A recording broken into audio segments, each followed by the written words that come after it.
আসিফ নাই থাকতা, এগুলো আমার কর্মী ছিল। ওরা একটু সুযোগ পেয়ে পুরো রাষ্ট্রকে কিনে খেয়েছে এইসব নগ্ন জঘন্য বর্বর উপদেষ্টা। ঠিক আছে, এদেরকে জনগণ ছাড়বে না তো, আমরা তো ছাড়বোই না, ওদেরকে কোনো ছাড় হবে না। ওদেরকে শাস্তির মুখোমুখি করা হবে, বিচারের মুখোমুখি করা হবে, লুটের টাকা ফেরত নেওয়া হবে।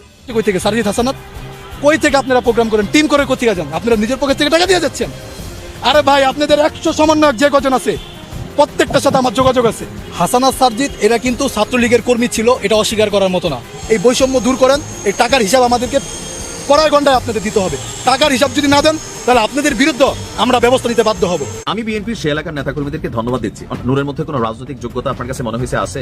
উইরা আয়সা জুইরা বৈশা বিএনপির পক্ষ থেকে এমপি হবার যে স্বপ্ন দেখছে, রিজনটা হচ্ছে এটাই যে আমার আসলে এই মুহূর্তে কোনো টাকা নাই, ধার করে চলতেছি।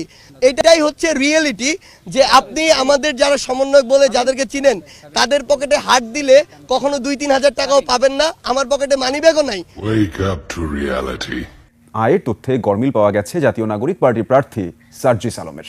আয়কর রিটার্নে আয় উল্লেখ করা হয়েছে 28,05,000 টাকা, যা হলফনামার তথ্যের 3 গুণের বেশি। এ বিষয়ে দুদক জানিয়েছে সুনির্দিষ্ট অভিযোগ। এদিকে বিএনপি নেতাদের ধাওয়া খেয়েছেন ভিপি নুরুল হক নূর। সন্ধ্যার পর বিএনপি থেকে বহিষ্কার করা হলো ভিপি নূরকে। নির্বাচন করতে পারবে না বিএনপির পক্ষ থেকে। এবার হান্নান মাসুদ টাকা চাইলেন মানুষের কাছ থেকে, তার টাকা নেই। অথচ কদিন আগেই ওমরা করে এসে চুলটুল কেটে আলাদা একটা কি বলবো লুক তৈরি করে তিনি গণমাধ্যমে বলেছিলেন তার এলাকার সব থেকে বড় বাড়িটা তার। কিন্তু তাহলে নির্বাচনের খরচ মেটানোর জন্য তিনি টাকা চাইছেন কেন? ডক্টর খলিলুর রহমান হঠাৎ করে কেন ওয়াশিংটন গেলেন? কিসের বোঝাপড়া পেতে গেছেন? কি বার্তা নিয়ে তিনি ফিরবেন ডক্টর ইউনূসের কাছে? কি পরিকল্পনা রয়েছে আগামী নির্বাচন নিয়ে? যুক্তরাষ্ট্র বা কি সবক দিয়ে পাঠাবে ডক্টর খলিলুর রহমান? সুপ্রিয় দর্শক, আসসালামু আলাইকুম রহমতুল্লাহ। আশা করি সবাই ভালো এবং সুস্থ আছেন। স্বাগত জানাচ্ছি আমাদের আরেকটি নতুন ভিডিওতে। সুপ্রিয় দর্শক, ভিডিওর টাইটেল ভিডিওর কিছু অংশ বিশেষ দেখে আপনারা ইতিমধ্যে ধারণা করতে পেরেছেন আজকের ভিডিওটি কতটা গুরুত্বপূর্ণ। সুপ্রিয় দর্শক মণ্ডলী, তাহলে চলুন আমরা কথা না বাড়িয়ে সেই সম্পূর্ণ বিস্তারিত আলোচনাটি দেখে আসি। তার আগে আপনাদের প্রতি আমাদের একটা ছোট্ট রিকোয়েস্ট, যারা আমাদের চ্যানেলে কোনো নতুন চ্যানেলটি সাবস্ক্রাইব করে আমাদের সাথে থাকুন। তাহলে চলুন কথা না বাড়িয়ে বিস্তারিত আলোচনাটি দেখে আসি। রিজনটা হচ্ছে এটাই যে আমার আসলে এই মুহূর্তে কোনো টাকা নাই, ধার করে চলতেছি। এটাই হচ্ছে রিয়েলিটি, যে আপনি আমাদের যারা সমন্বয়ক বলে যাদেরকে চিনেন তাদের পকেটে হাত দিলে কখনো 2-3 হাজার টাকাও পাবেন না। আমার পকেটে মানি ব্যাগও নাই। Wake up to reality.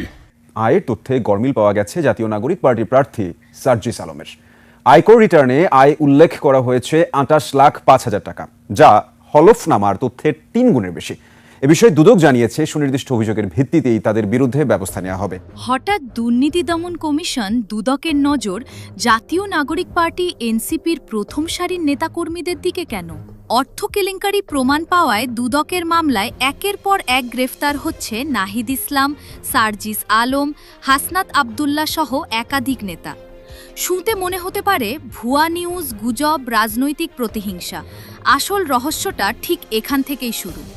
তার আগে চলুন একটু পেছনে যাই, শেখ হাসিনার পতনের আন্দোলনের সময়কার সেই ফুটেজে একবার ভালো করে তাকান। হাসনাত আবদুল্লাহ, সার্জিস আলম, নাহিদ ইসলামের চেহারা, পোশাক, উপস্থিতি। আপনারাই বিচার করুন, যারা আজ নিজেদের টপ লিডার বলে পরিচয়, তাদের জামা, প্যান্ট, জুতা লক্ষ্য করেছেন কখনো? হাসনাত আবদুল্লাহ একটা গেঞ্জি দিয়েই পুরো আন্দোলন চালিয়ে দিল। সার্জিস আলম বন্ধুর চশমা ধার করে ফ্রন্ট লাইনে দাঁড়িয়ে গেল। আর এখানেই সবচেয়ে বড় ক্লু, ঠিক 6 মাস আগেও হাসনাত আবদুল্লাহ নিজেই স্বীকার করেছিল তাদের দলের অধিকাংশ নেতাকর্মী বেকার। ফুটেজ দেখুন, কথাগুলো এখনো ইন্টারনেটে আছে। উপরে আল্লাহ নিচে মাঠে, কিছুক্ষণ পরে আসার নামাজ পড়তে যাব, 10টা টাকাও আমি দিতে পারিনি। 10 টাকাও দিতে পারিনি। আপনাদের সাথে মিথ্যা কথা বলা, ভণ্ডামি করা, ফাঁকিবাজি করা, চাপাবাজি করা। Wake up to reality. দক্ষিণাঞ্চলের মুখ্য সংগঠক হাসনাত আবদুল্লাহর সম্পদ 50 লাখ টাকারও বেশি, যার মধ্যে 26 লাখ টাকার সোনা ও নগদ রয়েছে। কিন্তু প্রশ্ন হলো, হঠাৎ এই 6 মাসে কি এমন ঘটল? কোনো আলাদিনের চেরাগ হাতে এলো? কারণ এখন দেখা যাচ্ছে কোটি কোটি টাকা বিটকয়েনে জমা, বিলাসী লাইফস্টাইল, অজানা সোর্সের ফান্ড। এনসিপির এই নেতাকর্মীদের দেখে কি আপনার মনে হয় তারা রাস্তায় ঘুরে চাঁদাবাজি করে? নাকি বাস্তবতা আরও ভয়ঙ্কর? চাঁদাবাজি নয়, চাঁদারদার টাকা হেঁটে হেঁটেই তাদের পকেটে পৌঁছে যায়।